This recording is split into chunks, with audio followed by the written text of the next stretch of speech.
Hi students, now we will discuss one of the Python program to find the given number is positive number or negative number. Very first line of this program is non-executable statement which is start with a hash symbol. It won't execute in the runtime. It is called a single line command. Next line, it is used to read the input from the keyboard and assign to n. The innermost function is input function. Input function is used to read the value from the keyboard. First it will display the message, enter the number. At the end of the message, \n is used to move the cursor to next line. It is waiting for my input. So my input is 25.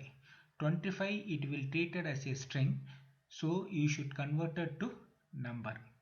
Int function is used to convert string to integer, then it will assign to n.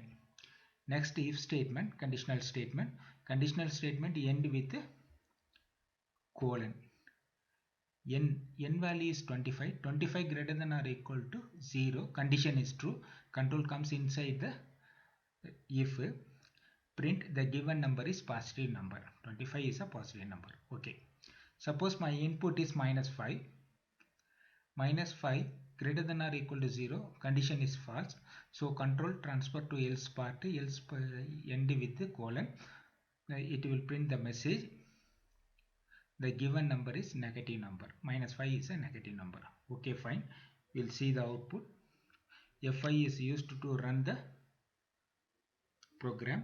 25 and my input is 25. The given number is positive number 25.